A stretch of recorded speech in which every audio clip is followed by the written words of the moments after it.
Hi guys, we just want to let you know how to stay safe and in a lot of wind. I mean, that's what we experienced last night, and that was like a kind of a, scary situation we had. So we want to actually tell you how to be safe in the wind.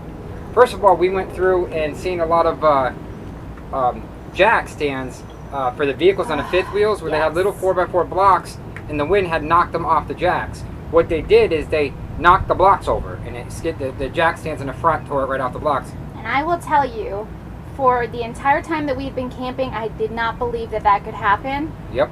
And I told him that he was crazy. Yep. And building all these extra blocks and this and that, I told him he was crazy. But honestly, yep, it is a real thing and it can happen. Even with a Class A, you want to use big 12 by 12s.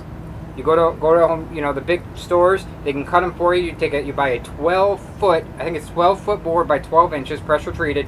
Have them chop it all the way down, and it makes two front jacks about this high. And we have a video. You crisscross the boards and screw them together and put little handles on them. Even for a Class A, right? Yeah, actually, we saw a Class A in the front, and we also saw a fifth wheel, the same thing. Yeah, and basically what they're doing is they bent the jacks. Even in the Class A's, they bent. Yeah, and they fell on the... And they went into the dirt, like, sideways. Yeah, it was really crazy. Yeah, and the reason why they bent is because they fell off the boards. So we have the snap pads on ours, RV snap pad, and it holds on the board.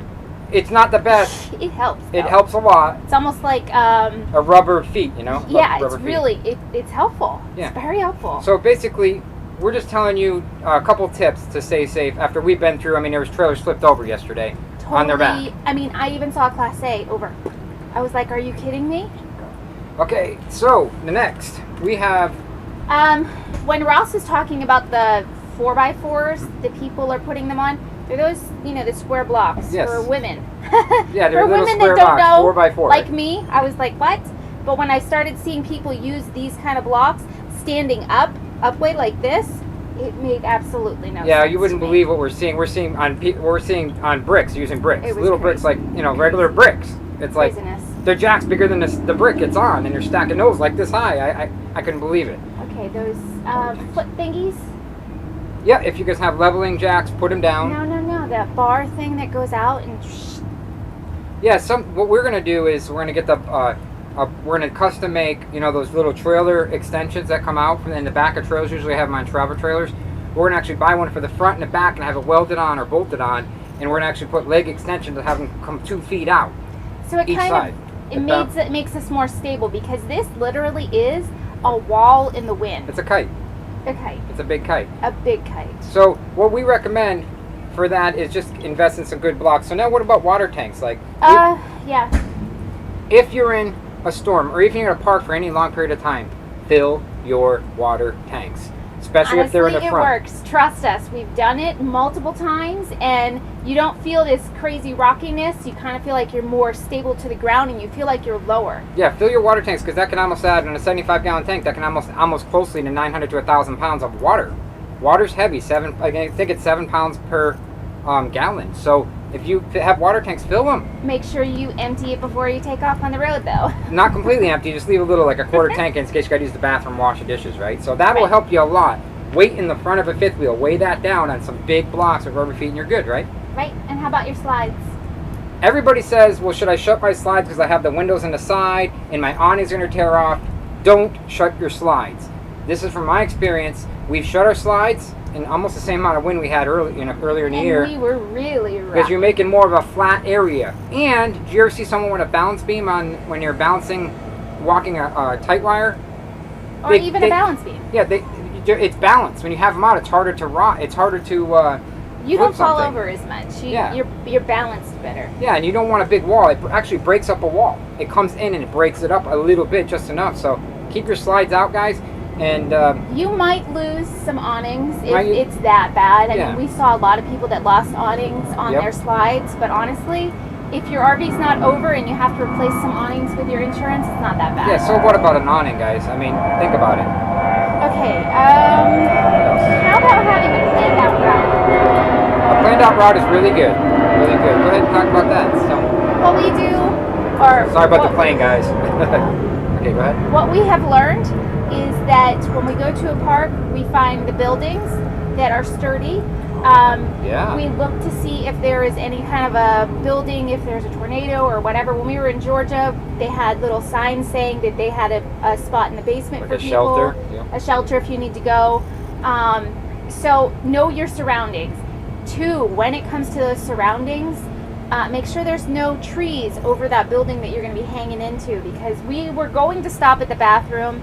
I was going to go in there with the girls, and so was Ross. On our last video.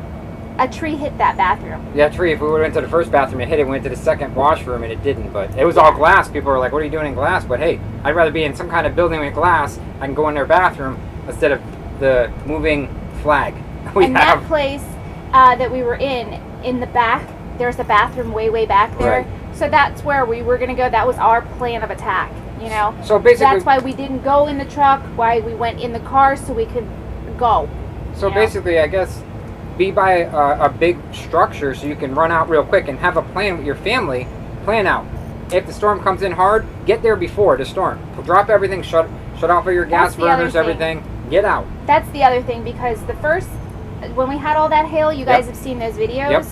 I had stove, I had soup on the stove, I had all kinds of stuff. I was walking out without shutting it off. The flame's going and everything. But take that extra second, shut that flame off, Ross guys. is like, shut the flame off, and I did, and then I hurt my foot. I broke sandals. It was a big mess. So know what you're doing. Right. Watch the weather. Know what's coming to you. Don't get caught with your pants down. If it starts to get reds and yellows, get in your car and go. Another thing, our stepfather's amateur meteorologist, and he says those phone apps don't work too well. They're like 2 minutes behind. 2 minutes is a long time. So get a NOAA weather radio, the old style. They're the best. And put your awnings in, guys. Every single person that had their awning out, it is gone, and it trashed your RV. But not only that, there was a lot of people that had their awnings out, and it's like a sail. It's like a sail. I mean, it's not safe, guys. Bring your awnings in. I mean, we don't have an automatic awning, but we do when it's windy. It's like, right now, it's actually a little bit of breezy here, and we're looking at the awning now as we're doing this video, like, should we bring it in? It's probably okay. Only because we've had it happen to us before, and we don't want to do it. We've had it happen, guys, so we've been there, done that. So, what else is there to cover? I think that's about it. Oh, honestly. I got one more thing to say in this video. Go ahead. Don't stay on a beach during the time that thunderstorms can come in, like the springtime when they start rolling in. Don't go on a beach, guys, in the beachfront. Stay back a couple thousand, stay inland a couple thousand feet or a mile. We just got a good deal at this park. That's why we're kind of toughing it out. But we're gonna get out of here because it's be honest with you, it's too dangerous on the beach. You can't control everything. You can't control the environment. Right. You can't control what's going on around you, who's around you, weather. You can't control those things. So just be aware of the weather type of situations that can happen there, because we had no idea how windy it could get here. And if you're going to evacuate, don't evacuate right before the storm. Thinking you can outrun it. You're not going to outrun a storm, period, because you're going to probably run into it. It can swerve that way. You don't know what it's going to do. What you do is tie down as best you can. And a lot of times, let me get back in the situation with the front and the fifth wheels. If you bring that front down during a storm, if you bring your leveling jacks all the way to the ground, touch it way down, that does help because it puts less wind underneath the RV to lift, and it won't bend your jacks in the front. Problem with that is then you're going to put more weight on your suspension, and you're going to rock a little too in the back. So really, guys, get someplace safe in a storm. We're not professionals. We're just telling you from our experience, right? Yeah, honestly. I mean, I'm sure that we've done a lot of wrong stuff, and there's a lot of comments on there about this and that, but this is what works for us, and I'm sure you may have a different plan of attack. We're just trying to help other people out with it. And let me know your comments below. Let us know, guys. Put some comments below. Like and share this video, and stay safe. That's right. Like us and share us. You know you'll find us funny.